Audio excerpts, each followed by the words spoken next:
আজকে মানুষ করছে না শান্তি আমাদের তৈরি প্রতিষ্ঠা আমাদের বাংলাদেশের রাষ্ট্রনায়ক তিনি বাংলাদেশের মানুষকে অশান্তির আগুনে ফেলে দিয়ে শান্তিতে নোবেল বিজয় অর্জন করেছেন 2006 সালে। আজকে 2025 সালে এসে বাংলাদেশের মানুষকে খাদের কিনারে রেখে তিনি বড় বড় লেকচার পান।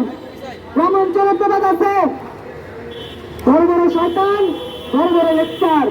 আজকে তার একটা লেকচারের দাম $75,000।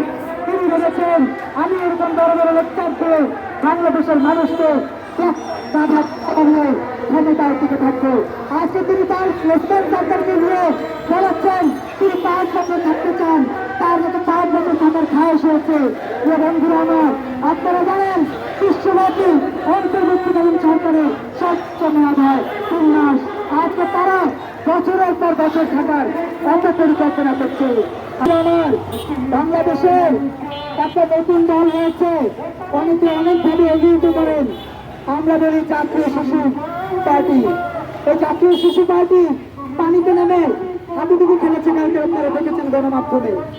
আমরা কি এই কারণে এই জুলাই আন্দোলন আমাদের শিক্ষকরা জীবন দিয়েছেন, যখন জুলাই আন্দোলন রক্ত শুকায়নি তখন তারা জলকেলি খেলে পানিতে নেমে।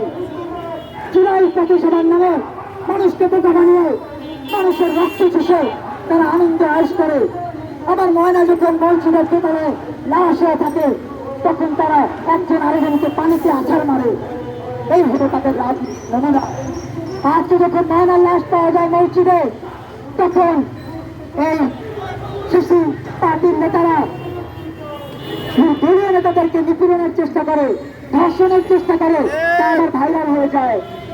আমরা এইসব অপরাজনীতিকদেরকে মুক্ত করতে চাই, বাংলাদেশকে অপরাজনীতির হাত থেকে মুক্ত করতে চাই। প্রিয় বন্ধুরা আমার, জুলাই আন্দোলনের চেতনাকে তারা পানিতে ভাসিয়ে দিয়েছে, জুলাই আন্দোলনের চেতনাকে তারা ভাইরাল করে দিয়েছে নিপীড়নের অভিযোগে।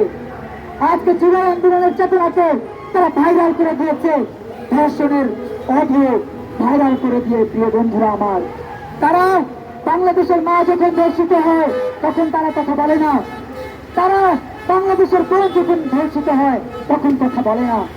আসিয়াদের পক্ষে তাদের কোনো স্টেটমেন্ট নাই, আমি হলফ করে বলতে পারি আসিয়াদের পক্ষে তাদের কোনো স্টেটমেন্ট নাই, কারণ তারা ধর্ষক এবং ধর্ষকের পক্ষে, ধর্ষণের পক্ষে। প্রিয় বন্ধুরা আমার, আজকে এই ধর্ষকের পক্ষে যারা, ধর্ষণের পক্ষে যারা, তাদেরকে আপনারা নির্বাচিত করতে চান, তাদেরকে আপনারা ক্ষমতায় আনতে চান, নাকি সত্যিকার অর্থে জনগণের পক্ষে থাকতে চান? আজকে গত 12 বছর ধরে ফ্যাসিজমের শিকার হয়েছি, খুব হয়েছে। আমাদের সাংবাদিক ভাইরা জানে 2018 সালে মমিন মেহেদীকে মৃত্যু মনে করেছে, মারা গেছে, মৃত মনে করে ফেলে দিয়ে গেছে, সেখান থেকে উঠে এসেছি। প্রিয় বন্ধুরা আমার, আমরা জুলাই চেতনা নিয়ে ব্যবসা করি না, আমরা মহাজোট নিয়ে ব্যবসা করি না, আমরা যুগপথ নিয়ে ব্যবসা করি না, আমরা স্বাধীনতা নিয়ে ব্যবসা করি না, আমরা ধর্ম নিয়ে ব্যবসা করি না, আমরা কোন রকমের চেতনার ব্যবসায়ী না। আমরা কোন মানুষকে হৃদয়ে ধারণ করে রাজনীতি করি।